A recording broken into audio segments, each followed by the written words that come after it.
everyone. Je m'appelle Karima Grant et je suis tellement contente d'être justement la guide pour cet épisode, cette émission spéciale de Les femmes aux pieds nus qui sont là. Aujourd'hui, je suis entourée par deux femmes que vraiment j'ai tellement de respect pour ces femmes, pas seulement pour leurs histoires qu'ils vont partager avec nous, mais surtout pour qui ils sont. On va commencer avec la personne qui est normalement dans cette chaise-là et que son français c'est un peu mieux que le mien. Un tout petit peu. Un tout petit peu, pas beaucoup. Ça, c'est la grande Aminata Fati. Hello, Ami. Hello, Karima. Ça va bien? Ouais, ça va très bien. Ça fait plaisir. Comme vous le savez, Ami, c'est une entrepreneur, bien sûr. C'est elle qui, normalement, gère cette émission, Les femmes aux pieds nus. Mais elle est aussi une entrepreneur. Mais aujourd'hui, on va la parler vraiment de son parcours comme maman. Ouais. Vraiment, que je pense qu'elle parle beaucoup sur ses réseaux sociaux. Si vous la suivez, j'en suis sûre que vous la suivez. Sinon il faut la suivre. Sinon, il faut suivre. Il faut la suivre, mais aussi, c'est quelque chose qu'elle a aussi beaucoup écrit dans son livre aussi, mais aussi aujourd'hui, on peut y aller vraiment dans les détails. So, merci, Ami, d'être avec nous. Avec plaisir. Et puis, un deuxième que je pense que la première fois que je t'ai vue, j'ai sauté sur toi. Oui. Hi, how are you? Elle était regardée comme ça. Au ripat, oui, c'est ça. C'est exactement. ça, ripat. Qui est Je cette disais, dame? Et moi, voilà. j'étais pas très sûre. Mais j'avais l'impression qu'elle me connaissait vraiment. Et donc, je me suis dit, attends, je l'ai oublié. Et c'est après, bon, on a parlé, et elle m'a parlé de Playlabs, etc. J'ai dit oui, mais moi, j'avais jamais mis en fait un visage. Ah, Genre ça. Et après, on a fait un selfie, etc. Mais ouais, tu m'as sauté dessus, littéralement. Voilà. So, bienvenue à Anna Diouf. Anna, on est tellement content qu'elle est là. Elle est plus connue, bien sûr, sur les réseaux sociaux comme Samadoula. Yes. Mais je pense que c'est un titre qui est bien. Je ne sais pas si tout le monde comprend c'est quoi un doula, mais elle va nous expliquer un tout petit peu, juste dans une seconde. Mais aussi, elle gère tous les aspects qui est l'accompagnement de maman, oui? Oui, tout à fait. Alors, doula, c'est quoi? Alors, doula, en grec, c'est un mot grec à la base. Ça veut dire servante de la femme. En fait, c'est un métier qui existe depuis très longtemps. Et à l'époque, c'était la personne qui était au service de la femme enceinte, notamment pendant l'accouchement. Et c'est un mot qui est resté parce qu'en fait, une doula, de nos jours, c'est une personne qui, en tout cas pendant l'accouchement, va être au moindre désir, enfin répondre au moindre désir de la personne qui est en plein travail pendant les contractions.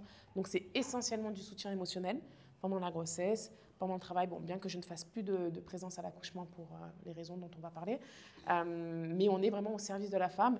Et après, à côté de ça, j'ai d'autres casquettes sur vraiment les cours de préparation à l'accouchement. C'est ça.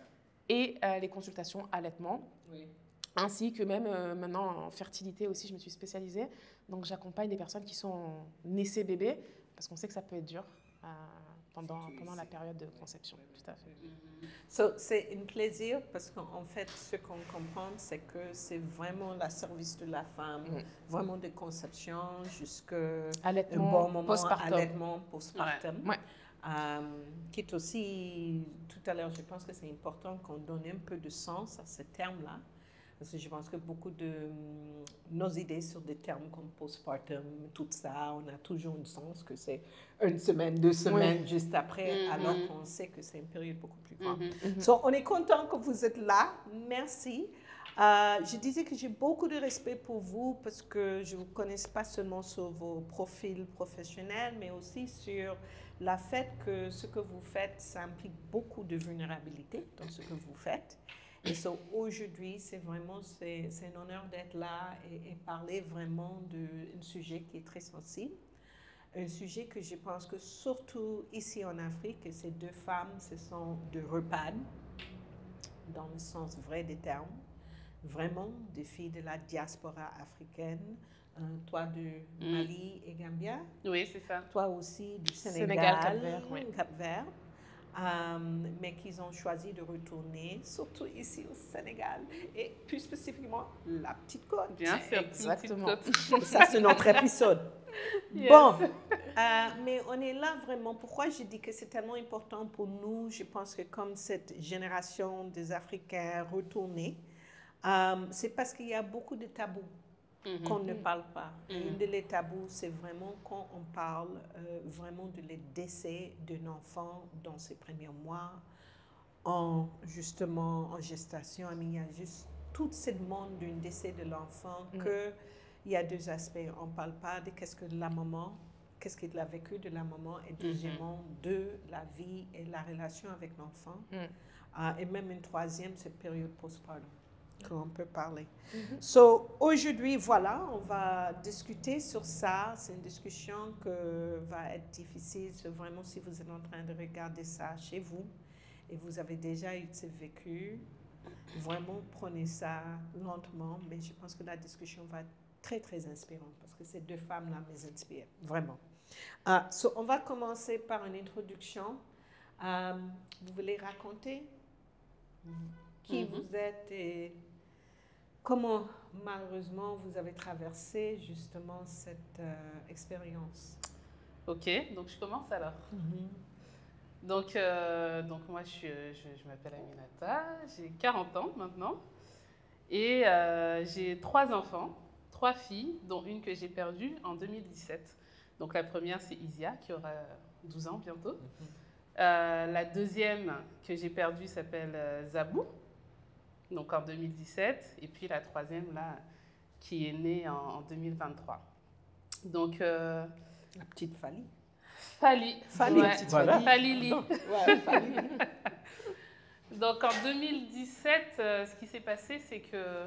Alors je retourne un peu en arrière parce que Isia, la grossesse d'Isia, quand je suis tombée enceinte, je me suis rendue, j'étais en région parisienne, je me suis rendue au centre de santé de Vitry et je suis tombée sur une professionnelle superbe qui a vu que je faisais de l'attention et qui tout de suite m'a orientée à l'hôpital, au Kremlin-Bicêtre, parce que j'avais une tension élevée. Et donc là, je suis rentrée dans un truc que je n'imaginais pas du tout. Moi, je fantasmais beaucoup sur la grossesse, c'était un truc merveilleux, d'après ce qu'on entendait et ce qu'on voyait à la télé, dans les téléfilms et tout machin. Et là, ça a été la douche froide parce que, en fait, j'étais sujette à la prééclampsie. Donc, tension élevée et protéines dans les urines. Et donc, c'est une maladie qui s'est déclenchée pendant la grossesse et qui présente un risque de danger pour la maman et pour l'enfant. Donc, grosse prise en charge médicale. Tous les 2 jours à l'hôpital, tous les jours à pisser dans un pot pour analyser les urines.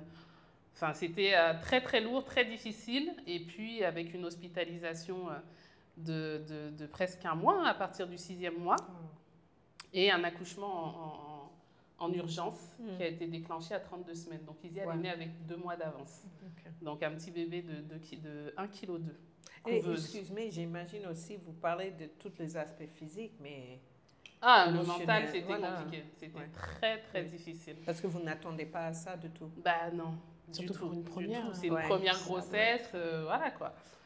Et du coup, voilà, Isia, elle est née, elle a eu couveuse, machin et tout, mais Dieu merci, elle se porte très bien. C'est une enfant vraiment qui est en bonne santé et tout. Donc, 2e grossesse, 2017, et là, les professionnels m'avaient prévenu. Tu t'amuses pas à tomber enceinte comme ça. Il faut que ce soit très contrôlé, très maîtrisé. Donc, à ce moment-là, j'étais à 3. Je vais chez le médecin, à l'hôpital, et je les préviens qu'en enlevant la contraception, j'ai un projet de bébé. Et que vu les antécédents que j'ai, attention, il faut que je sois suivie dès le début et c'est délicat, machin. Oui. Donc je tombe enceinte, je retourne, je demande un rendez-vous, on me dit non, c'est dans tant de temps. Je dis non, moi c'est pas dans tant de temps, j'ai prévenu, donc il faut me donner un rendez-vous en urgence, pas moyen. Pendant des mois, j'ai pas eu de gynéco. C'est ça, c'est vraiment dans les premiers trimestres. Premier trimestre, je n'ai pas été suivie. Je finis par tomber sur un gynéco en privé. Il a été scandalisé. Il m'a dit, mais ça va pas du tout là en fait. J'étais à 4 mois.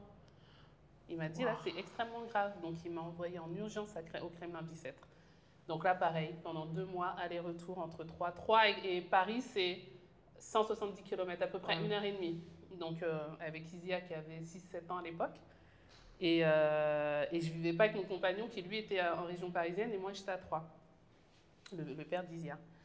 Donc, aller-retour plusieurs fois par semaine et tout pour checker. Et effectivement, la situation était grave parce que le bébé était petit. En fait, ça, c'est les conséquences de la prééclampsie, c'est que le bébé ne grossit pas parce qu'il y a des problèmes d'échange, voilà, au niveau du cordon ombilical et tout.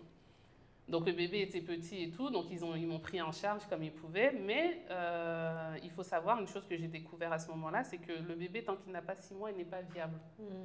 Donc, ils ne voulaient pas m'hospitaliser. Et juste, c'est pas viable parce que justement, on parle de 6 mois, qu'est-ce qui n'est pas encore développé dans les bébés, c'est ça, oui. C'est ça. Par exemple, au les niveau organes physiques, les autres organes pour respirer, tout ça. En fait, il part du principe qu'avant 6 mois, malgré tout ce qu'on peut faire, on ne pourra pas le sauver. Donc ça ne sert à rien si la personne le perd, elle le perd. À partir de 6 mois, là, on peut commencer à se dire, on va essayer.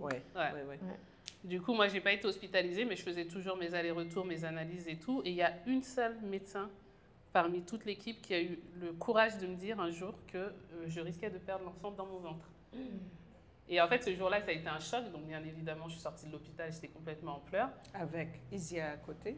Non, Isia n'était pas là. Elle restait à 3 quand je partais à l'hôpital. C'est mon frère ce jour-là qui ce jour-là était venu me chercher parce que le papa était totalement absent sous prétexte qu'il travaillait, il n'était jamais là. Donc c'est mon frère qui m'a vraiment soutenue. Et après j'ai eu une période de déni où j'ai dit bah non, de toute façon Isia c'était pareil et voilà, l'enfant est là, elle va bien. Donc 6 mois est arrivé, j'ai été hospitalisée et quelques jours après ils m'ont déclenché l'accouchement parce que le bébé était en souffrance. Sauf qu'elle est née à 6 mois et quelques et qu'elle ne faisait pas 1 kilo. Donc elle a été en couveuse. Et un jour, le deuxième jour, j'étais dans sa chambre en train de lire.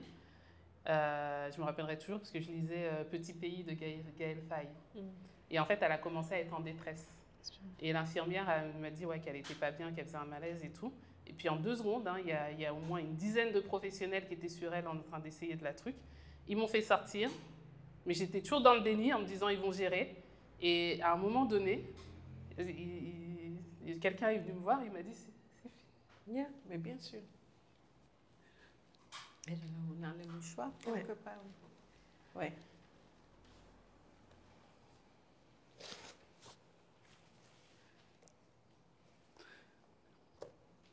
Donc, quand ils m'ont dit ça, je ne voulais pas y croire, quoi. J'ai commencé à hurler. Enfin, j'étais dans un état second. J'étais plus moi-même, en fait.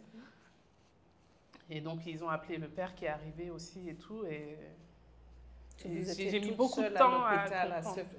Moi, j'étais hospitalisée dans mon service et elle était dans son service. Donc, je descendais pour aller la voir.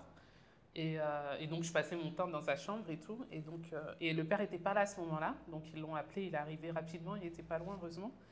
Mais bon, il est arrivé. Elle était déjà décédée. Et après, ils nous ont laissés avec elle et tout dans la chambre pour qu'on puisse se recueillir. Mais ça a été très difficile. Donc, voilà, c'est ça. Et après, je suis restée quelques jours à l'hôpital parce que je venais de subir une césarienne. Ça faisait 2 jours. Et puis après, je suis sortie, il a fallu régler, j'ai laissé le père gérer tous les aspects administratifs liés au décès et puis à la préparation de l'enterrement. Et après, je suis rentrée. Et voilà, peut-être après, on parlera de ça après. Oui, on va parler de la rentrée, vraiment, qui sont là. Anna, vous avez entendu l'histoire. Quel était votre vécu? J'imagine que d'abord, c'est difficile d'entendre ça. C'est toujours très dur d'entendre. Oui, et puis je sais qu'il y a des similarités. Il y a des similitudes, voilà. Allez-y. Alors pour ma part, là on va parler aujourd'hui de ma 3e grossesse en fait. Moi je suis maman de 2 enfants et maman d'une petite fille. Donc j'ai déjà une grande fille qui va faire 6 ans, qu'on appelle Mini Doula sur les réseaux sociaux parce qu'elle est très maternelle, elle m'accompagne à beaucoup de rendez-vous post-nataux, elle fait des consultations allaitement avec moi, elle adore les bébés. Et puis j'ai un petit patron qui nous mène tous à la baguette, de bientôt 2 ans. Et en fait, quand il a eu 7 mois, je suis tombée enceinte de manière très transparente, pas prévue. Et c'est ce qui a été aussi d'ailleurs très dur. De me dire que je ne voulais spécialement pas de cette grossesse et puis que Dieu me l'ait retirée, mais on en parlera après. Et donc je découvre la grossesse. Au début, moi j'ai toujours des grossesses très compliquées parce que je suis malade, je vomis, etc. Et là, bizarrement, c'était quand même... ça allait.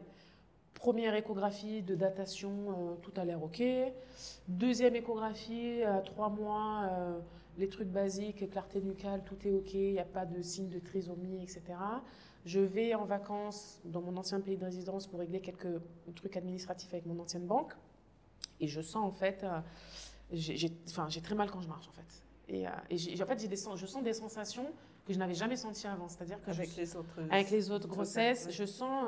je sens déjà le bébé bouger, mais avant, même si au fur et à mesure des grossesses, c'est de plus en plus tôt, parce que ton utérus, il est déjà habitué, etc.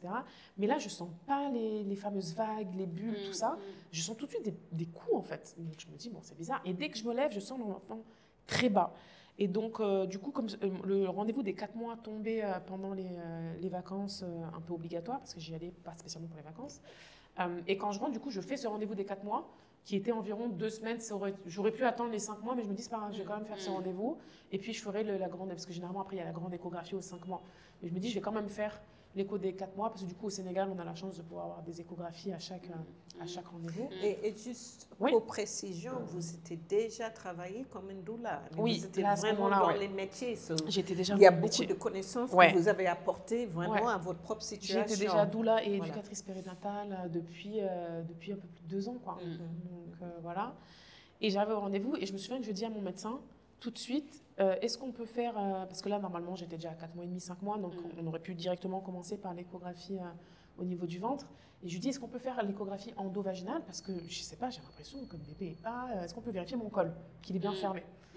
Donc on fait l'échographie du col de l'utérus, il me dit, écoute, tout est OK. Et là je me souviens, parce que je me dis, je souffle en me disant, comme si c'était... Si ça va, tout va bien. Si ça veut dire que ça, c'était le problème. Ouais, voilà, je me dis, bon, voilà. Oui. Après, il passe du coup à l'échographie abdominale et on entend, la première chose que tous les médecins regardent, c'est le cœur. Donc là, j'entends le cœur battre. Et là, deuxième soulagement, je me dis, c'est bon. Là, on se détend, il n'y a vraiment rien, tu vois. Mais donc, on commence à se détendre et tout. Et puis, je me souviendrai toute ma vie, le médecin qui dit les mots précis, par contre, il y a un problème avec le bébé. Et moi, à ce moment-là, la phase de déni, entre guillemets, commence. Je me dis, OK, qu'est-ce qu'il y a en sachant que moi, j'avais la grande avec moi, mini doula, parce que ce jour-là, il y avait un truc, je ne sais pas si c'est avec les histoires de Sonko. Bref, l'école était fermée. Ouais. Et comme j'avais plus le temps de revenir la déposer, je ne sais plus ce qui s'était passé, elle est partie avec moi au rendez-vous. Ce qui était déjà le cas à l'époque, elle m'accompagnait pour son petit frère. Elle connaissait très bien mon docteur, voilà. Et quand il me dit, il y a un problème avec le bébé, je lui dis, qu'est-ce qui se passe? Il me dit, il y a des kystes au niveau d'un de ses reins.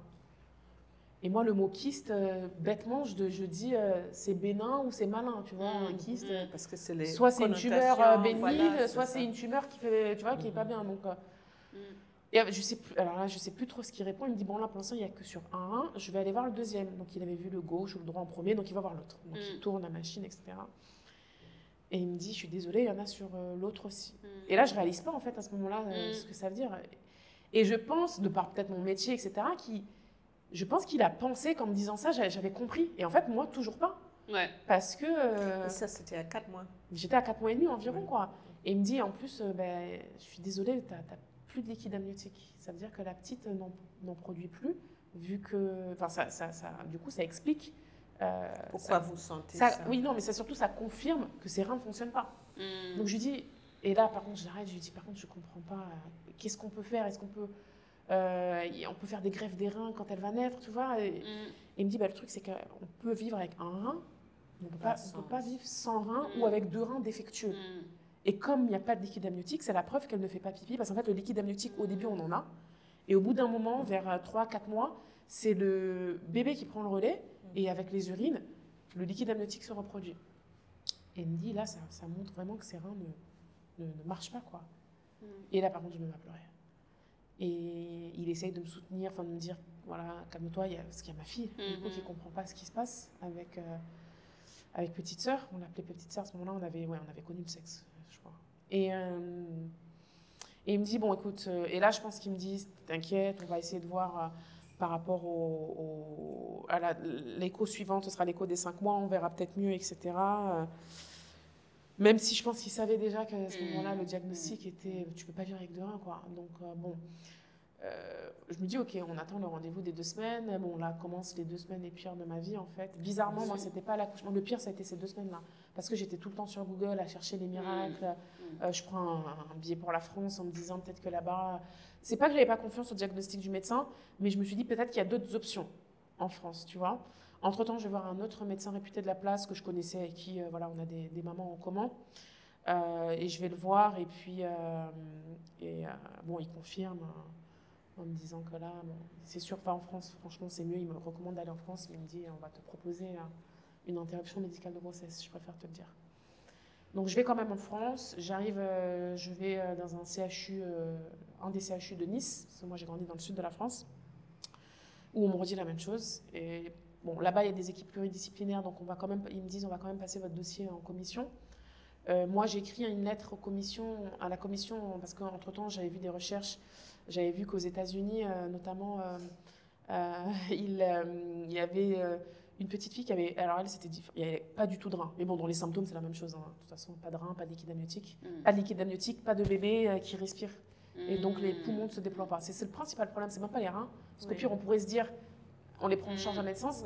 C'est juste qu'un bébé qui ne boit pas le liquide amniotique, ses reins ne sont pas habitués à se déployer. Et donc, après, il ne sait pas respirer à la naissance. Et donc, du coup, je vois qu'ils font des injections de sérum physiologique, le même truc qu'on utilise pour faire les rhumes, là, pour nettoyer.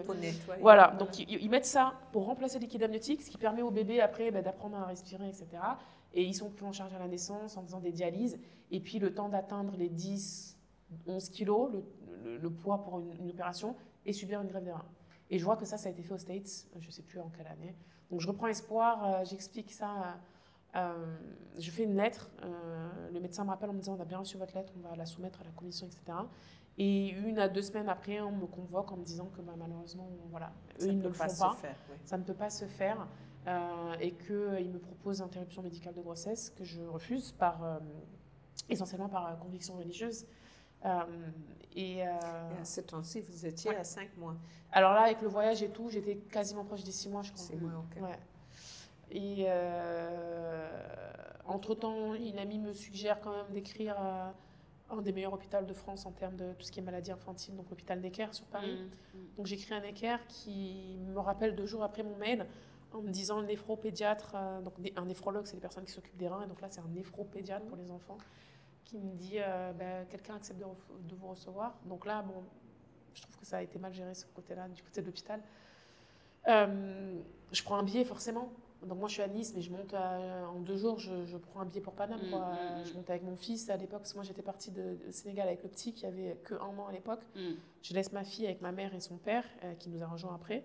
Et puis j'arrive à Necker, et on me redit la même chose. Bon, avec beaucoup plus d'explications, parce que là j'ai le côté aussi rein, spécialiste du rein, etc. Mais je comprends quand là. Et je lui reparle de ces injections, tout ce que j'ai vu aux États-Unis. Elle me dit qu'à un moment donné, un hôpital à Lyon le faisait. Mais qu'ils ont arrêté parce qu'après avoir vu la qualité de vie de ces enfants, que déjà, c'est pas tout le monde qui arrivait à survivre jusqu'à la greffe, en fait, atteindre les 10 kilos, puis atteindre les 10 kilos pour ces enfants. C'est pas comme des enfants qui vont bien, 10 kilos, généralement, c'est autour de 1 an. Là, 10 kilos, c'est généralement au bout de 2 ans, 2 ans et demi, parce que c'est des bébés, même, il y a tout un souci, ils sont sous sonde. Tous les systèmes, justement. Tout le système, même s'ils sont sous sonde gastrique, ils n'arrivent pas à manger. Elle me dit, il y a beaucoup de vomissements, etc. Elle me dit, nous, en France, je suis désolée, en fait, on a arrêté, en fait. Et donc là, je comprends qu'elle va mourir à la naissance. Même si j'ai toujours ce petit espoir. Voilà. Et donc, moi, ma plus grosse crainte, c'était que je ne savais pas, par contre, comment... Toi, on t'a dit, par exemple, vous risquez de la perdre pendant la grossesse. Bon, on m'a dit, on ne sait pas, en fait. Et puis, la différence, par contre, de Ami, c'est que moi, ma vie à moi n'était pas en danger, ce qui n'est pas le cas quand on est en prééclampsie. La vie de la mère peut être en danger. Moi, aucunement, quoi. Donc, c'était plus le mental. J'ai craqué plusieurs fois. Il y a des moments où je me suis dit, j'ai fait un IMG. Bon, j'ai eu des petits signes que moi, je considère comme étant des signes spirituels. Et bon, j'ai tenu. Je ne savais pas si un jour j'allais me réveiller avec plein de sang dans le lit, ou si j'allais faire un rendez-vous et qu'on allait me dire en fait, il n'y a plus de cœur, ou si j'allais l'accoucher mort-née, etc. Et en fait, ce qui s'est passé, c'est que je suis rentrée en travail naturellement à 34 semaines, donc vers 8 mois, 8 mois et demi. Et ma fille est née, vivante, mais tout de suite avec des battements de cœur très faibles.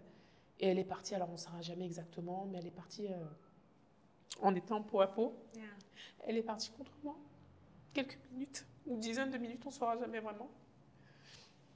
Voilà. Donc mon mari, par contre, n'avait pas pu être là parce que c'était un peu le problème de... C'était le problème de moi, quand on a accepté à ce que je vienne en France. Mon mari, c'est celui qui... Enfin, c'est le salarié de nous deux, donc il ne pouvait pas se permettre d'être là avec nous des mois, quoi. Oui. Et quand j'ai commencé à être... Alors moi, il faut savoir que mon travail, il a commencé quelques jours avant, mais on ne savait pas si c'était le fameux faux travail. Parfois, tu as des contractions, ça s'arrête, etc. Et donc, de manière pragmatique, il m'a dit, si tu veux, je viens, mais si ce n'est pas le jour J, je ne pourrais pas revenir après. Donc, il m'a dit, est-ce que tu préfères éventuellement être seule? Bon, j'avais une cousine qui était là aussi. Est-ce que tu préfères à ce que je ne sois pas là pendant l'accouchement, mais au moins, au pire, je viens tout de suite après, 1 à 2 jours, et je m'occupe de la partie admin? Ou est-ce que tu préfères qu'on prenne le risque?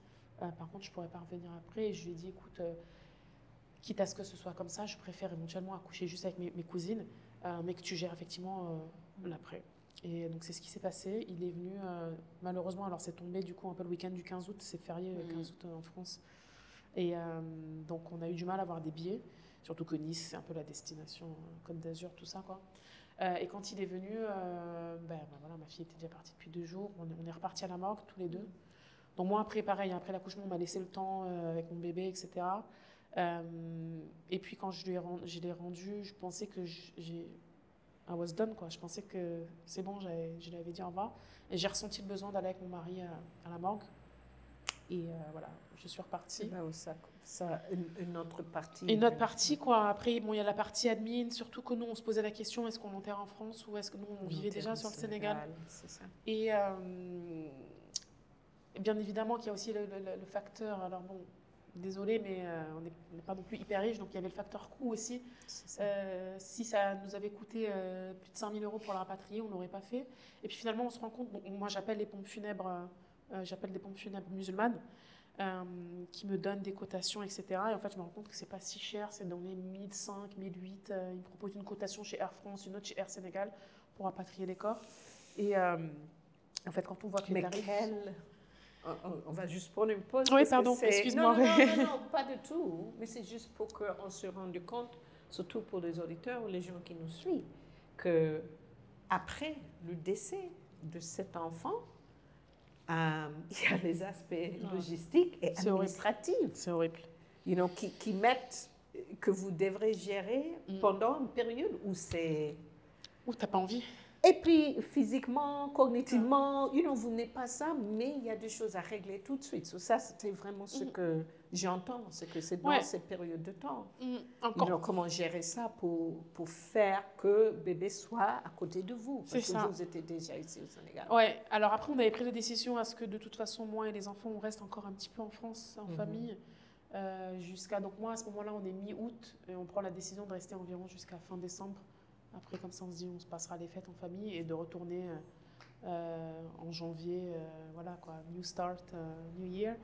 Mais donc, on prend la décision de la rapatrier et puis, bon, mon mari gère cette partie-là avec les pompes funèbres, qui au final n'était pas si compliquée, parce que les pompes funèbres ont vraiment fait un travail extra, c'est-à-dire qu'à partir du moment où on a juste donné les quelques documents, ils sont occupés de tout, en fait. Yeah. Moi, la seule chose que j'ai eu à faire, c'est d'aller... Ça a été très dur, j'ai été reconnaître ma fille, en fait. Yeah. Sauf que c'est pas le même département, reconnaître une naissance et annoncer une mort. Ah. Et j'ai pas eu le courage d'aller déclarer son décès. Donc, jusqu'à présent, dans notre livret de famille, elle est là, et en bas de page, il n'y a pas encore. Voilà. Et, mais les pompes funèbres m'ont rassuré en disant, écoutez, c'est pas grave, on va s'occuper de cette partie-là. Ouais. Donc, ils ont géré avec l'état civil de la ville de Nice, en sachant que, voilà, ces parties-là, non seulement tu as perdu ton enfant, mais toi, tu as encore, je pense qu'Amy confirmera, on a les effets en fait, du postpartum. Donc, tu saignes, il y a la montée de lait qui se prépare, tu as des seins gonflés. Elle avait une césarienne. Après les césariennes, vous ne pouvez pas bouger. C'est compliqué, quoi. Se déplacer en fauteuil les premiers jours. C'est pire, je trouve. Et donc, voilà. Donc, mon mari, à ce moment-là, prend le relais. Et puis, après, on va lui dire au revoir. Et mon mari, il retourne pour faire... alors, les pompes funèbres, parce qu'en France, quand il y a un rapatriement, du coup, après, il faut mettre le corps dans un cercueil scellé. Enfin, il y a des risques, il ne faut pas... Voilà. Et normalement, ça, les pompes funèbres, enfin, les morgues n'autorisent que les pompes funèbres à venir. Mm. Mais les pompes funèbres musulmanes ont accepté, enfin, ils ont fait passer mon mari pour une personne du staff pour qu'il puisse faire le lavage mortuaire de sa Ouais, fille, du corps de sa les fille, selon les rites salles, musulmans. les salles. Donc, il a lavé sa fille, l'ont roulé, etc. Et puis elle est partie. Et ici, c'est la famille du côté de mon mari qui a reçu le corps Et qui l'a enterré. et qui ont fait la mise en terre au cimetière de Yoff.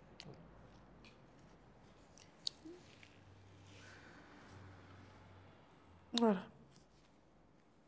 Je trouve que tout le courage que vous avez de raconter cette histoire, vraiment, je veux juste faire un moment de reconnaissance parce que je pense que c'est pas des histoires où les gens veulent entendre. C'est ça l'impression, que les gens ne veulent pas entendre. Ils veulent passer à, OK, quelque chose horrible s'est passé, mais maintenant passe à comment tu vis maintenant. Ouais, c'est ça. Ils ont C'est Dieu clair. t'accompagne ou quoi. So, si vous pouvez, amis, je ne sais pas, qu'est-ce que vous vous souvenez de cette période, quand vous êtes sorti de l'hôpital, quand vous devez vivre, il y a cet aspect administratif et logistique sont gérés, mais attends, il y a cette période postpartum. Ouais, il y a une chose qui a été particulièrement difficile pour moi, je ne sais pas si tu as vécu ça, c'est que moi j'étais à Troyes, je vivais à Troyes, je suis allée à Paris donc, pour accoucher et tout. Bon, il y a eu plusieurs choses difficiles, mais ça, c'était vraiment compliqué parce que quand je rentrais et que je croisais les gens s'attendaient à me voir avec un bébé. Yeah. Donc, des gens me posaient souvent la question. Et Les quand, voisins, les collègues et tout. Et quand, mais Isia, n'en parlons pas, peut-être après on va en parler, mais ça a été aussi difficile. Et puis l'infirmière qui venait tous les jours. Tu sais, il fallait piquer là, pour la phlébite ou je sais pas quoi. Là. Ah oui, les risques de coagulation après. Et des fois, c'était pas les mêmes infirmiers. Il n'y avait pas un... Mais attends, Donc à chaque fois, on me posait la question. So, chaque infirmière Venait à domicile et à chaque fois, on me posait la question parce que tout le monde pensait que j'avais le bébé. Donc ça a été une période assez compliquée. Et puis, je ne pouvais pas leur en vouloir parce qu'ils n'en savaient rien. Ouais. Mais c'était difficile. Il y a eu, juste après, il y a eu l'enterrement. Moi, je pense la chance que j'ai eue, c'est que j'ai enterré mon enfant. Ça a été aussi compliqué parce que chez nous, alors pareil, nous, on a fait appel à une société musulmane. On l'a enterré dans un cimetière musulman. Mais j'ai eu la chance quand même de voir ma fille, même si ça a été difficile parce que les femmes de la famille commençaient à me dire qu'en islam, les femmes n'enterrent pas leurs enfants, n'assistent pas aux enterrements en fait. Ouais, n'importe quel enterrement. Ouais. Et moi, j'ai pété un câble. Je pense que les murs de ma maison ont dû trembler ce jour-là. J'étais folle. J'ai dit, donc vous n'allez jamais arrêter de nous emmerder. Parce que là, c'est mon enfant qui est sorti de mon ventre. Vous allez me faire croire que moi, je ne vais pas y aller. Ce sont des hommes qui vont aller enterrer mon enfant, mais moi, la principale intéressée, je ne vais pas y aller. J'ai pété un câble, mais c'était horrible. On comprend mieux parce que c'était pour toi, tu avais besoin de cette étape. Ah oui. Pour quelle raison? En fait, j'avais besoin d'accompagner mon enfant jusqu'au bout. Il était hors de question que je ne l'accompagne pas jusqu'au bout. Et je pense que ça fait partie du processus de deuil en plus. Et je suis très contente de l'avoir fait. Et bizarrement, c'était une belle journée. La journée de l'enterrement, bizarrement, c'était une belle journée. Et je suis vraiment contente d'avoir lutté pour être là parce que j'en avais besoin. Donc j'ai vu mon enfant, quand on est allé à l'hôpital, il y avait tous mes amis, ma famille et tout, j'étais très bien entourée. Donc je l'ai vue. Elle était pareil. Il l'avait lavée, elle était dans son linceul. Ils avaient laissé le cercueil ouvert pour qu'on puisse la voir, donc je l'ai vue. Ensuite, ils ont refermé le cercueil. J'étais dans la voiture avec son père. On était tous les deux dans la voiture pour l'accompagner. Et on l'a enterré quasiment nous-mêmes. On est allé au cimetière, on a vu sa tombe. Et puis c'était choquant parce que moi, quand tu n'es pas dedans, tu ne penses pas à la mort en fait. Et en fait, je me suis rendu compte qu'il y avait c'était un département pour les bébés. Pour les enfants, ouais. Comme à Yoff. Ouais. Et tu voyais plein de petites tombes comme ça. Et la tombe d'à côté de Zabou, c'était une petite Aminata. Je m'en souviens très bien. Et donc, tu rentres dans un univers que tu n'imaginais même pas. C'est ça. Jamais de ma vie, je me suis dit, tiens, il y a des tombes pour enfants. C'est clair. Tu sais, tu rentres dans un autre carré monde. spécial. Ouais, Un carré spécial pour les enfants. Quoi. Et que, bizarrement, c'est quelque chose que vous êtes en train de vivre qui est unique, right? Ça, c'est une expérience que tu es en train de unique et tu te confonds que, ah non, attention, il y a tout un système, une organisation pour ça, alors que c'est inimaginable, quoi. Et en fait, il y a beaucoup, beaucoup de parents qui vivent ça. Ouais. Moi, je suis rentrée vraiment dans un autre univers où il y a plein de gens, de femmes qui me disaient, mais moi, j'ai eu une fausse couche, 1, 2, 3, 4 fois. Mon bébé est plus, il y a peut-être 20 ans, une de mes premières copines qui a accouché avait perdu son enfant à la naissance. Et je me rappelle à quel point ça avait été difficile pour elle, mais je ne pouvais pas. C'est ce jour-là que j'ai compris ce qu'elle avait vécu réellement. C'est ça. Tu vois ? Et en fait, il y en a plein des femmes qui perdent leur enfant d'une manière ou d'une autre. Mais on vit sans forcément se rendre compte parce qu'on n'en parle pas, c'est tabou. Et puis je pense que quand on a vécu ça, on a envie peut-être aussi de mettre ça sous le tapis et de passer à autre chose. Mais je crois qu'en parler, c'est important pour se dire qu'on n'est pas seul, pour se dire et de réaliser à quel point la grossesse, c'est un miracle. Oui, ça c'est vrai. Oui. Et que c'est pas toutes les grossesses qui aboutissent. C'est pas donné. C'est pas donné. C'est pas une évidence. Oui. Et ouais, c'est. Si je peux juste rebondir sur ce dernier point, je pense que surtout avec votre travail comme une doula, il y a tout un monde de, je dirais, c'est le mauvais côté de la parentalité positive et tout ça, c'est que la grossesse, c'est comme une checklist. Vous faites ça bien, vous faites ça bien, vous faites ça bien. Vous n'allez pas avoir de problème. Ouais. Tu vois, sur quelque part que en théorie, c'est normal. Tu vois que tout est normal au lieu que non, justement, c'est une période où, tout peut y arriver. Tout peut arriver. Voilà. Et que comment ça se fait, et ça c'est là. Pendant cette période post, quelles étaient les choses qui étaient un soutien? Quelles étaient les choses qui étaient difficiles? Est-ce qu'il y avait 1 ou 2 choses que vous vous souvenez qui étaient dites, qui étaient faites, qui permettaient à vous de dire, OK, c'est pas un paix que vous pouvez avoir avec une situation, mais vous connectez plus à ce qui s'est passé? Alors, je vais répondre les deux. Il y a le côté positif et négatif. Côté positif, moi, j'ai eu alors la chance, entre guillemets, dans mon malheur, c'est que moi, du coup, tout a été découvert pendant la grossesse. Mais à partir du moment où j'ai annoncé à tout le monde que j'irais au bout, quoi qu'il arrive, mais voilà, il fallait l'accepter, quoi. Donc, j'ai eu une amie en particulier qui s'appelle Blanche. D'ailleurs, ma fille, en deuxième prénom, elle s'appelle Isra Blanche. C'est une personne qui m'a soutenue vraiment tout le long en me disant « t'es une super maman ». Donc ça, c'est des mots qui faisaient plaisir quand elle me voyait me battre, aller à Necker, aller en France, etc. Et quand je lui ai dit qu'il n'y avait rien à faire, qui m'a quand même soutenue en me disant « écoute, t'as fait le maximum ». Parce que moi, à un moment donné, je me suis dit, j'avais l'impression que… Alors, je savais que c'était pas ma faute. Par contre, j'ai jamais culpabilisé. Je savais que c'était un couac de la conception. À un moment donné, il y a un souci au niveau des reins. Et voilà, c'était pas héréditaire. Et d'ailleurs, les études, après, ont confirmé ça. On n'a pas fait d'autopsie, mais on a fait des prélèvements au niveau du sang, du cordon ombilical. Donc ça a été un très gros soutien. En postpartum, mes meilleurs amis, qui m'ont fait d'ailleurs cette chaîne avec le nom de mes 3 enfants et leur date de naissance. Juste, excusez-moi, même pour toi, Aminata, vous avez dit que vous n'avez pas senti la culpabilité de tout. Moi, personnellement. Mais vous n'avez pas senti la culpabilité non plus, mais vous avez senti quand même qu'il y avait quelque chose qui était normal, qui était anormal, ou vous avez tout de suite compris que c'était juste comme ça? Vous avez cette acceptation, en fait? Moi, il y a eu un peu de colère quand même au tout début. Oui, moi, colère, il y a eu, mais pas contre moi. C'était colère sur la situation. Sur la situation, Dieu, tout ça. Oui, voilà. Ouais. Je me suis dit, comment… je viens d'accoucher de mon enfant, j'ai encore mal au ventre et je perds cet enfant. Donc j'ai eu vraiment de la… Je ne saurais pas dire envers qui, peut-être envers Dieu, je ne sais pas, parce que je suis croyante. Moi, j'avoue. Mais je me suis dit, c'est injuste. C'est injuste. Je devais devenir la mère de 2 enfants et finalement, on m'enlève mon enfant. Enfin, ça n'a pas de sens, en fait. Moi, j'avais le même… Tu vois. Mais ça n'a pas duré longtemps. Ça a été une période… Peut-être quelques jours seulement. Quelques jours. Ouais. Et alors, pour vous, c'était là où, justement, vos copines vont vraiment Moi, mes soutenir de copines, traverser cette période? Mes copines, vraiment, ça a été un soutien. Et bizarrement, la famille, par contre, c'était l'inverse. Enfin, je pense que personne ne savait quoi faire. Et le problème, c'est que quand les gens ne sont pas à l'aise, je pense qu'ils vont mettre...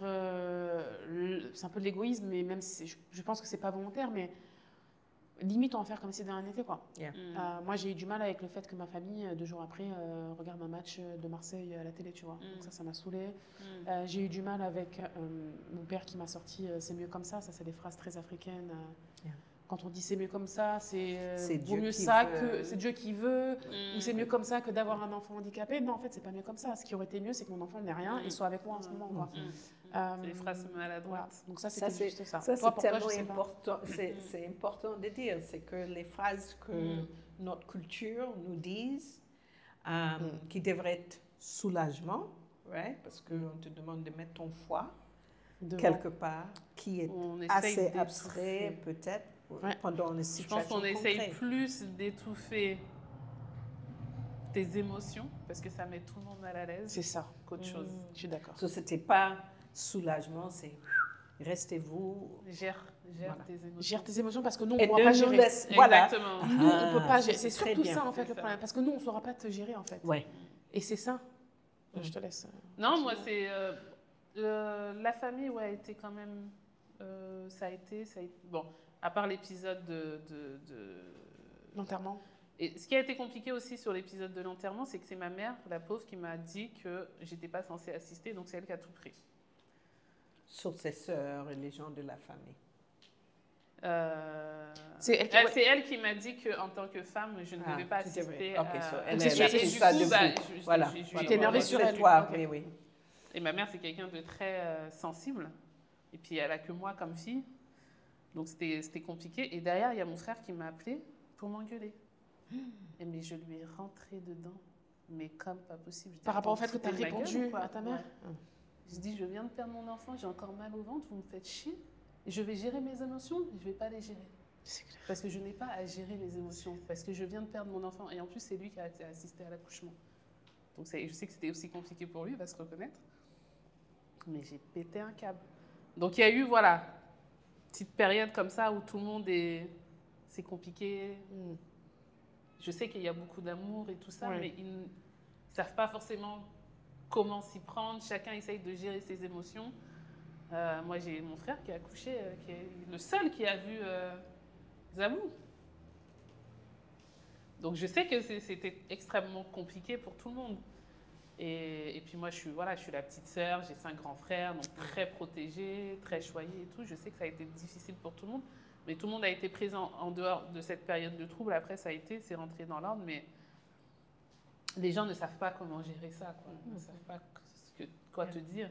Et puis on te dit aussi, oui, il faut arrêter de pleurer parce que l'enfant, tu lui fais du mal.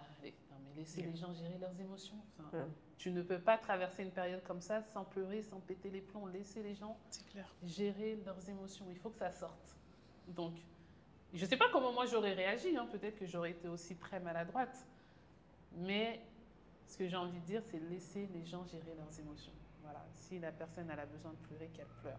Toi, tu peux juste te poser à côté d'elle et basta. Ne rien dire. Tu peux ne rien dire. Tu vois, ça constitue quand même un soutien. Pareil, les amis et tout. J'ai une amie qui est protestante, qui est très religieuse, qui a beaucoup prié pour moi. Donc, j'ai été vraiment, j'ai été bien entourée et ça m'a beaucoup aidée, bien sûr. Mais les trucs du style, faut arrêter de pleurer, il faut gérer. Et puis, ça vient beaucoup des femmes. Hein. Ah oui, c'est ça. Des femmes qui parfois ont vécu ça, parce que nos mamans, elles ont vécu des choses. Qu'elles ne disent C'est pas. un jour que tu apprends que, elle aussi, elle a perdu un enfant. Oui. Et là, dans les conditions dans lesquelles elles avaient perdu aussi. Mais ce sont ces femmes-là qui vont te dire, apprends à gérer tes émotions, c'est comme ça. Ouais. Et par contre, j'ai une amie qui est cardiologue et qui m'avait dit, donc elle l'a dit au bon moment et puis de la bonne manière, qu'effectivement, elle aurait une vie extrêmement compliquée. Et ça m'a aidé aussi à accepter. Elle m'a dit, franchement, qu'elle voyait des parents qui poussaient pour garder des enfants qui étaient en mauvaise santé et que c'était, tu vois ce qu'ils t'ont dit après, oui, c'est ça. que leur vie était très difficile. Ouais. Donc moi, j'ai accepté parce que je me suis dit, effectivement, peut-être que, déjà, je l'ai pris comme donc comme moi, je crois en Dieu, je me suis dit, cette enfant, déjà, elle a une raison d'être. Si elle est venue, c'est pas pour rien. Oui. Il y a forcément une raison d'être. Et je me suis dit que si elle n'est pas restée, c'est pas pour rien aussi. Peut-être que c'était pour me protéger, pour protéger Isia, parce que quelle aurait été notre vie après. Donc tout ça m'a permis, après quelques temps bien sûr, d'accepter et de me dire que ok, c'est comme ça, c'est mon épreuve. C'est mon épreuve, il y en a eu d'autres, mais ça fait partie.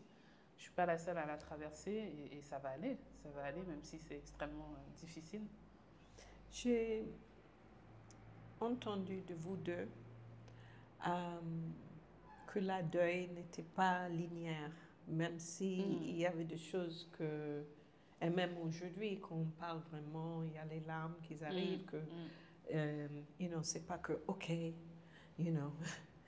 j'ai accepté, puis j'étais accompagnée, et puis maintenant je retourne au Sénégal, dans mon cas, moi je continue, mais que c'était vraiment un processus et il y avait toujours des moments où les gens déclenchaient quelque chose de nouveau, il fallait déclencher les autres.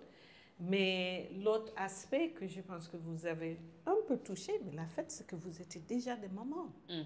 Et alors, quelque part, il y avait les deuils, les explications de ces enfants qui étaient à côté de toi.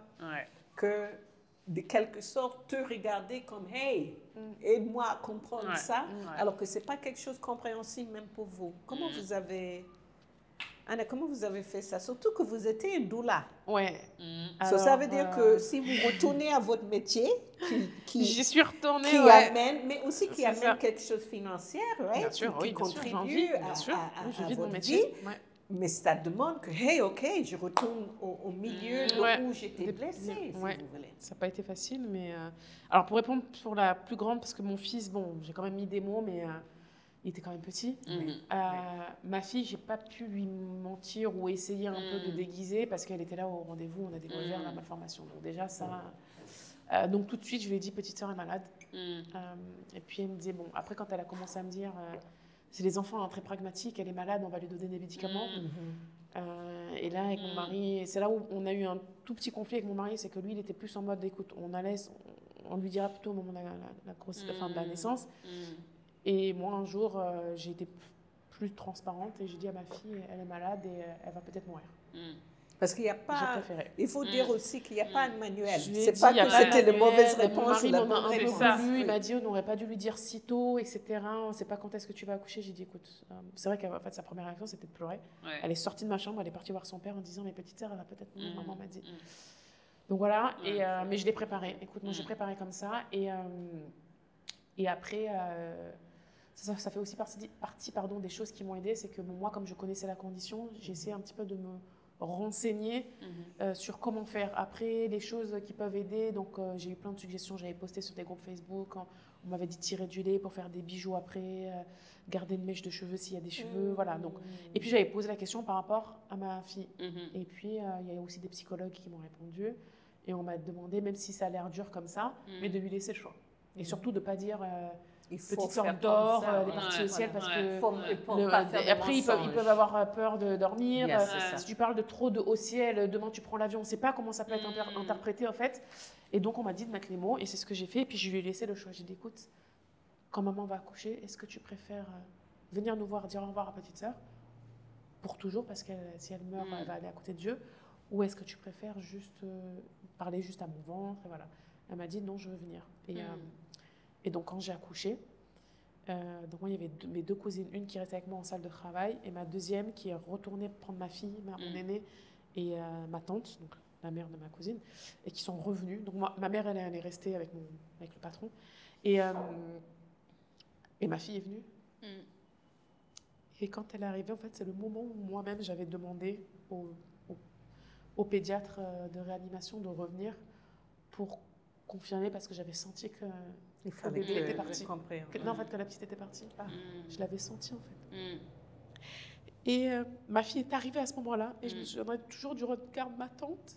Et j'ai dit comme non, comme ça, elle est partie. Et j'ai dit, viens, Maïsan, viens. Et elle m'a regardée, elle m'a dit, elle dort. Je lui ai dit, non, elle est morte. Ma fille s'est bien pleurée. Et on a pris des photos, etc. On lui a expliqué. Et puis, après, il y a eu un moment très dur. Parce que elle demandait tout le temps, et elle se mettait à pleurer en fait. Elle avait quel âge? Ma fille, là, elle va faire 6 ans, donc à l'époque, elle avait 5 ans et demi. Oui, ok. Et tout le monde m'a dit, écoute, tu as l'impression que c'est dur et que peut-être que tu n'aurais pas dû faire ça. Parce que c'est vrai qu'on a l'impression que quand l'enfant ne pleure pas, en fait, c'est mieux. Et en fait, non, il n'y a pas de manuel. Il n'y a pas de manuel. Il n'y a pas de manuel. Tu ne peux Non, pas mais ouvrir un livre qui dit page 40. C'est comme ça que vous gérez cette Avec le situation. recul, je ne regrette pas parce que je sais que là, elle en parlait pas plus tard qu'hier. Ma copine Blanche, du coup, elle est venue hier avec son fils. Et elle a perdu son premier enfant, ce qui d'ailleurs est pire. Moi, c'était notre 3e. Et donc, en fait, elle m'a fait une auto hier en me disant, écoute, je préfère te dire, ils ont parlé de la mort dans la voiture. Et Michael a dit, voilà, moi, j'avais un grand frère, il est mort. Enfin, c'est un bébé ange. Et c'est là où on voit la différence dans les explications. Elle a dit, moi aussi, j'ai perdu, mais c'est pas un ange, elle est morte. Je dis, oui, mais si elle est morte, c'est un bébé ange. Non, moi, ma maman, elle m'a dit que... Et donc, ma copine m'a appelée en mode, bon, écoute, moi, j'ai dit que, bon, quand c'était mort, j'ai dit, t'as bien fait, parce qu'en plus, dans l'islam, c'est vrai qu'on dit que tous les enfants qui meurent, tout de suite, leur demeure est au paradis. Alors, elle est chrétienne, mais il y a un peu le même, c'est le même esprit de toute façon. Donc, elle a dit, moi, j'ai dit que c'était bébé ange, je dis, il n'y a pas de souci, etc. Donc, elle en parle librement. Par contre, parfois, elle met un peu les autres gens mal à l'aise. Bon, moi, je m'en fiche, mais... Elle dit encore, quand on leur demande est-ce que tu as des frères et sœurs, elle a dit oui, j'ai un petit frère et j'ai un bébé, j'ai ma sœur, j'ai petite sœur qui est morte qui est avec Dieu. Bon, les gens sont en mode truc, bon, elle est à l'aise. Hein. Mais c'est les mêmes choses que vous disiez, c'est que, c'est comment on épargne vraiment. On ne veut pas épargner les autres à la sacrifice de nous et ni nos enfants non plus. Alors avec Isia Isia... Elle était plus grande, non? Elle avait 5 ans. Ah non, j'ai fait le calcul parce qu'elle est née en 2012. Ouais, c'est pareil en fait. Et la petite est décédée en 2017. Et Isia, déjà moi j'ai eu de la culpabilité pendant longtemps parce que Isia, elle était seule pendant 5 ans. Elle allait à l'école, à la maternelle, tous les autres avaient des frères et sœurs. Donc tout le temps, elle voulait avoir une fratrie. Et même tous ses cousins, Isia, elle était restée enfant unique toute seule pendant longtemps et elle voyait tout le monde dans son univers qui avait des frères et sœurs et elle se sentait très seule. Donc j'avais déjà cette culpabilité. Donc elle attendait sa petite sœur de pied ferme, elle avait déjà fait des plans. C'est elle qui allait la laver, c'est elle qui allait faire ceci, cela. Donc quand moi je suis partie pour être hospitalisée, je l'ai confiée à mon frère. Elle a fait sa rentrée puisque c'était l'école, c'était septembre. Parce que elle est née... Zabou, elle est née le 11 septembre et elle est morte le 13 septembre. Donc, Isia, donc la rentrée, c'est début septembre. Donc, Isia était à 3, moi j'étais à l'hôpital. Et quand Zabou est morte, je n'ai pas osé lui dire au téléphone. J'ai attendu de rentrer. Donc, quand je suis rentrée, je suis allée chez mon frère pour la récupérer. Elle était toute contente parce qu'elle s'attendait à voir sa sœur. Et donc, je lui ai dit non, ta sœur, elle est décédée. Elle ne me croyait pas. Pendant plusieurs minutes, elle ne me croyait pas. Et je lui disais si, c'est vrai, et tout. Elle était dans le déni. Et quand elle a capté, elle s'est mise à pleurer. Donc, voilà, ça a été difficile et tout. Et après, on est rentré. Et puis, la vie a continué. On en a parlé, on en a beaucoup parlé. Moi, je lui ai dit que c'était justement devenu un ange et qu'elle était au ciel. Et que nous, le jour où on allait mourir, on la retrouvera là-bas. Moi, c'est ce en quoi je crois. Et qu'effectivement, on dit dans notre religion que les enfants qui meurent, ils vont directement. Auprès de Dieu, etc. Donc pareil, et moi j'avais les empreintes que j'ai toujours à la maison, avec son petit bracelet et tout. Et donc avec Isia, très régulièrement on en parlait. Et je sais même qu'à l'école, cette année je pense qu'elle ne le fait plus, mais au début elle disait qu'elle avait une petite sœur. Jusqu'à présent, elle a quel âge? 12 ans? Elle a 12 ans. Et je pense quand elle est arrivée chez toi, parce qu'elle m'a raconté une fois, elle disait qu'elle avait une petite sœur. Donc, et pendant longtemps, et enfin voilà, à chaque fois, souvent, elle me parle de Zabou, elle me dit ah Zabou, machin et tout, mais de façon très cool, quoi, pas dramatique. Elle a accepté, en fait, je pense qu'elle a fait son deuil de sa petite sœur. Et là, aujourd'hui, ah oui, il y a un truc aussi qu'on me disait, mais qui était horrible et qu'il ne faut pas dire, c'est oui, mais t'en auras d'autres, en fait. Ah, c'est horrible ça. On me l'a pas dit. Et donc ça, je voudrais dire que moi, j'ai un bébé maintenant de presque 5 mois. Elle n'est pas venue remplacer Zabou. C'est ça. En fait, un enfant, ça ne se remplace pas. C'est ça. C'est exactement ça. J'ai 3 enfants. Oui, bien sûr. Elles ont chacune. Voilà. Et même si je comprends derrière ce que les gens ont voulu dire, mais il ne faut pas dire ça. Je pense que c'est la pire des choses à dire à quelqu'un qui vient de perdre son enfant. On ne remplace pas des enfants. Et c'est terrible aussi pour l'enfant qui arrive derrière. Ouais. Parce que ça veut dire quoi? C'est quoi ton rôle? Donc vraiment, moi, je veux dire à Falik qu'elle n'est pas là pour remplacer. C'est la troisième de la fratrie. Ouais. Et voilà, et Isia, elle est à fond dans son rôle de grande sœur. Et même elle, elle ne l'a pas remplacée. Elle la considère aussi comme une autre petite sœur. Ouais. Et ça, je trouve que c'est génial. Donc, il ne faut pas avoir de tabou, en fait, sur la mort. Les enfants, ils vivent la mort et j'imagine que c'est très compliqué pour eux de d'imaginer. Déjà, pour nous, c'est compliqué. Donc, si en plus, tu es dans le tabou, que tu es dans les non-dits, que tu fais semblant, que tout va bien, etc., je pense que c'est pire pour l'enfant. Il y a des livres aujourd'hui qui parlent de la mort. Ça peut être un support, peut-être, pour aider certains parents. Mais la pire des choses, à mon avis, c'est d'en faire un tabou et de faire comme si ça n'avait pas existé, en fait. Et puis aussi, ce qui est intéressant que j'entends de ce que chacun de vous ont dit, c'est de définir activement la culture de comment vous allez gérer ça avec les enfants. C'est moins important. Je pense qu'à le moment-là, qu'est-ce qui était bon, qu'est-ce qui n'était pas bon, quoi. Tu vois, ça on gère après, mais c'est que vous avez activement participé et accompagné vos enfants sur ça. Et je pense que ça, déjà, ça aide avec les résiliences des enfants. Et aussi, ça les avait beaucoup donné des pouces pour dire, OK, ça, c'est une façon de notre vie. Ça, c'est une caractéristique de notre famille. C'est pas, comme vous avez dit, c'est pas quelque chose qu'on va effacer, que ces deux filles existaient, que vos deux filles existaient, mais que actuellement, ça, c'est comment notre famille est composée. C'est là. Malheureusement, on est, je vais pas dire à la fin, parce que je pense qu'il y a tellement d'autres choses qu'on peut explorer un autre jour, même si je dois dire ces deux femmes qui sont très difficiles à les mettre ensemble. Mais vous pouvez les trouver et leurs histoires sur les réseaux sociaux. Parce que je trouve aussi, avant que je vous passe le mot de la fin, ces deux femmes que quand même, ce que j'entends, c'est... je déteste dire, elles sont des femmes fortes. Parce que quand on dit c'est des femmes fortes, c'est comme ça efface. C'est un peu cheesy. C'est pour ça, mais ça efface le voyage que vous avez fait. C'était un chemin. C'était pas comme bonjour, je suis forte, je vais gérer ça. Bon, voilà, je sors en mois de mai. Tu vois, et c'est fini. Non. Mais quand même, je trouve que on a approprié et en raconter vos histoires. En fait, il y a beaucoup, pas seulement pour nous, mais il y a beaucoup de vous. Il y a beaucoup que ça apporte à vous-même, d'approprier vos histoires pour raconter vos histoires. C'est clair. Ça, c'est la première chose que je vous offre aux des autres femmes, toutes femmes. Mot de la fin, une astuce, quelque chose que vous voulez vraiment que ça reste jusqu'au deuxième épisode. Déjà, merci de m'avoir invitée sur le plateau, sur la petite côte, pour parler de ça. Astuce, j'aimerais que j'aurais aimé ne pas avoir à donner d'astuces, mais je vais quand même en donner une. Pensez à même si ça arrive. Alors bon, toi et moi, pas de la chance, mais c'est arrivé de manière pas si soudaine que ça. Enfin, on savait qu'il y avait un petit problème. Et si ça arrive, parce que moi j'ai eu des cas où des femmes, elles rentrent en travail, elles pensent aller accoucher. Et en fait, ça j'ai l'impression que c'est encore pire, quoi. Enfin, j'aime pas mettre d'échelle de trucs, mais ça crée des vrais traumas, quoi. Vraiment. Donc, mais même si sur le coup, vous ne vous en sentez pas capable, ou si vous accompagnez quelqu'un dans ce sens, dites-lui de dire au revoir à son bébé. C'est très important. Il y en a qui ont peur de voir le bébé mort. Ça, je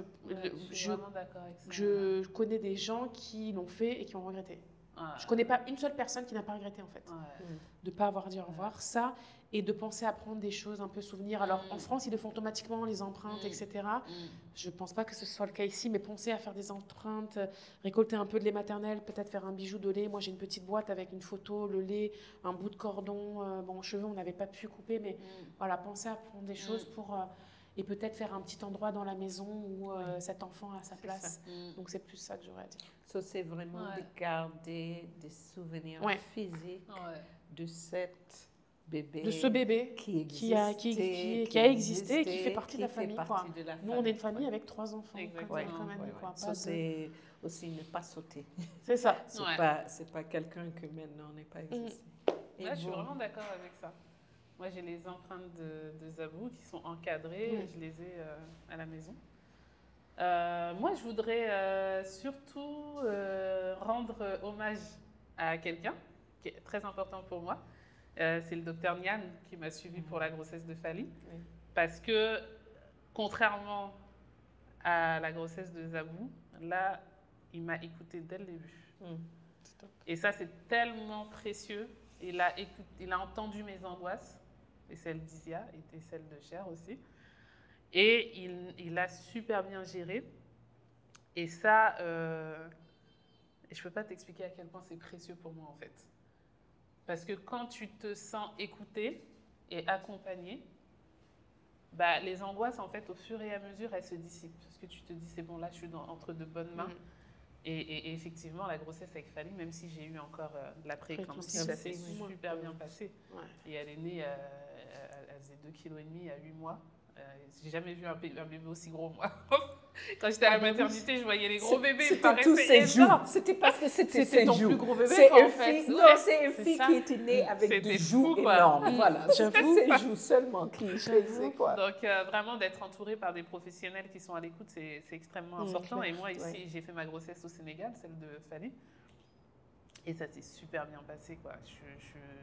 Et le fait d'être dans le même environnement que mon médecin, c'est comme un tonton en fait pour ma fille. C'est-à-dire que je sais qui a donné naissance à mon enfant. Contrairement aux 2 autres, je ne sais pas qui, tellement la machine elle était énorme. Je ne sais pas qui a pratiqué les césariennes. Et là, en fait, je sais qui a pratiqué la césarienne, qui a donné naissance et tout. Et je trouve ça absolument magique.